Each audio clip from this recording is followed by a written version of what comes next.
সৌর বিদ্যুৎ এবং বায়ু বিদ্যুৎ থেকে যতটা বিদ্যুৎ উৎপাদন সম্ভব সেটা বাংলাদেশের যে চাহিদা তার থেকে 10 গুণ বেশি। এক নাম্বার হচ্ছে যে বাংলাদেশের যত প্রাকৃতিক সম্পদ আছে, তেল, গ্যাস, খনিজ সম্পদ, সেটা শতভাগ মালিকানা বাংলাদেশের মানুষের থাকবে। এটা কোনো কোম্পানির হাতে দেওয়া যাবে না, কোনো বিদেশি দেশি কোনো কোম্পানির হাতে দেওয়া যাবে না, এটা জাতীয় মালিকানা। 2 নাম্বার হচ্ছে এটা কোনোভাবেই রপ্তানি করা যাবে না, এটা শতভাগ দেশের মানুষের কাজে লাগাইতে হবে, শতভাগ। এবং এই 2টা কাজ নিশ্চিত করার জন্য আমাদের জাতীয় সক্ষমতা তৈরি করতে হবে। এই জাতীয় সক্ষমতার কথা আমরা গত 30 বছর ধরে বিভিন্ন সরকারের সময় সরকারের লোকজনের সাথে যখনই আমরা কথা বলি তারা বলে যে আমরা তো পারবো না, আমাদের তো সেই ক্ষমতা নেই, এই বিদেশি কোম্পানিদের ক্ষমতা আছে, আমাদের ক্ষমতা নেই। এই যে সক্ষমতা নাই, এই যে জাতীয় হীনমন্যতা, এইটা তৈরি করাটা তাদের জন্য খুব সুবিধাজনক।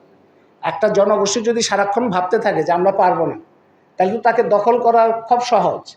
সৌদি আরব, বাহরাইন, কাতার, কুয়েত দখল করা যায়, ইরান দখল করা যায় না কেন? কারণ ইরানের সেই জাতীয় সক্ষমতা তারা তৈরি করেছে এবং সেই আত্মমর্যাদাবোধ তারা তৈরি করেছে, সেই কারণে তারা প্রতিরোধ করতে পারছে। আর সৌদি আরব, কাতার, কুয়েত, বাহরাইন তারা সম্পূর্ণভাবে মার্কিন পকেটের মধ্যে ঢুকে আছে। এই জাতীয় সক্ষমতা, তো এটা বিভিন্ন সময় আমাদের সাথে তর্ক বিতর্ক হয়েছে। আমরা সবাই বলেছি যে সক্ষমতা তো আকাশ থেকে পড়ে না, সক্ষমতা তো তৈরি করতে হয়, একটা লক্ষ্য নির্ধারণ করতে হয়। 54 বছর 55 বছর বাংলাদেশের বয়স, সেখানে যদি বলা হয় 55 বছর পরে আমরা তেল গ্যাস অনুসন্ধান করতে পারবো না, তাহলে সদেরেক বিশ্ববিদ্যালয় আছে কি কারণে Bangladesh? Colour expert dark sap এবং মাইল্ড অন হ্যান্ডস টেকনোলজি সমৃদ্ধ অরিক্স অ্যাডভান্স ডিটারজেন্ট পাউডার আপনার লন্ড্রি এক্সপার্ট। এতগুলো বিশ্ববিদ্যালয় কি কারণে আছে? প্রকৌশল বিশ্ববিদ্যালয় আছে, আমাদের বিজ্ঞান ও প্রযুক্তি বিশ্ববিদ্যালয় আছে। এই তরুণরা পারবে না এটাও হইতে পারে না। আমাদের দেশের লোকজন আন্তর্জাতিকভাবে নানান জায়গায় বহু ধরনের কাজ করছে, অথচ বাংলাদেশের কথা যখন আসে তখন আমরা সরকারের মুখ থেকে শুনি যে না আমাদের পক্ষে সম্ভব। সেটি আমরা বলেছি যে জাতীয় সক্ষমতার ভিত্তিতে তেল গ্যাস অনুসন্ধান উত্তোলন যদি হয়, এবং সেটাই আমরা 2017 সালে, আমরা তো আমাদের সবাইকে বলতো যে আপনারা শুধু না না বলেন, বিরোধিতা করেন।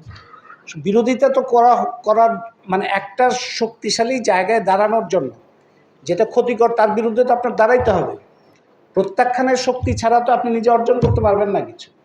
যেটা খারাপ, যেটা আপনার জন্য ক্ষতিকর, দীর্ঘমেয়াদে একটা জাতির জন্য যেটা ক্ষতিকর, সেটাকে প্রত্যাখ্যান করেই আপনার একটা জায়গায় দাঁড়াইতে হবে। সেই জায়গাটা আরও স্পষ্ট করে বোঝানোর জন্য 2017 সালে আমরা এই জাতীয় কমিটি থেকে একটা বিকল্প মহাপরিকল্পনা সরকারের কাছে দিয়েছিলাম, এবং আমরা দেখিয়েছিলাম যে আমাদের কয়লার মতো ভয়ঙ্কর জিনিস আমাদের দরকার নেই। আমাদের যে ঘন জনবসতি, আমাদের যে বন, আমাদের নদী নালা, খাল বিল, সবগুলোর জন্য সাংঘাতিক রকম ক্ষতিকর। কয়লার মধ্যে আমাদের যাওয়াই যাবে না। পারমাণবিক, সেইটা আমরা গ্রহণ করতে পারবো না। একটা ঢাকা শহরে সাধারণ বর্জ্য ব্যবস্থাপনা যারা করতে পারে না, সেই সরকার বলে যে আমাদের পারমাণবিক বর্জ্য ব্যবস্থাপনার কোনো সমস্যা নেই, পারমাণবিক প্রকল্প কোনো সমস্যা নেই। চিন্তা করেন কীরকম দায়িত্বহীনতার মধ্যে দিয়ে রূপপুর পারমাণবিক প্রকল্প হয়েছে।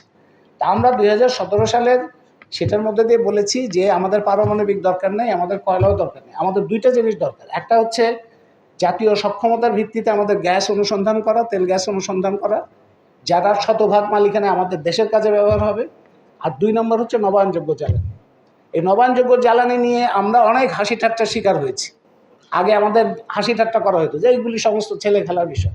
এখন সবাই বলছে নবায়নযোগ্য জ্বালানির কথা, এবং যেটা বলা হয় যে আমাদের কোনো জমির অভাব নাই, যে প্রযুক্তিগত যে বিকাশ হয়েছে তাতে এই জমির অভাব কোনো সমস্যা না। এখন আপনি ধরেন সারা বাংলাদেশে যতগুলো ক্যান্টনমেন্ট আছে, ক্যান্টনমেন্টকে বলেন যে আপনারা জাতীয় দায়িত্ব পালন করেন, ক্যান্টনমেন্টের যে জায়গা সেই জায়গাটা সোলার প্যানেল বসান, এবং সমুদ্রের তীর, নদীর তীর দিয়ে যে বায়ু শক্তি সেটাকে করেন। এটা নিয়ে গবেষণা হয়েছে, আন্তর্জাতিক গবেষণা হয়েছে। সেখানে দেখা গেছে যে বাংলাদেশে সোলার বিদ্যুৎ, সৌর বিদ্যুৎ এবং বায়ু বিদ্যুৎ থেকে যতটা বিদ্যুৎ উৎপাদন সম্ভব সেটা বাংলাদেশের যে চাহিদা তার থেকে 10 গুণ বেশি।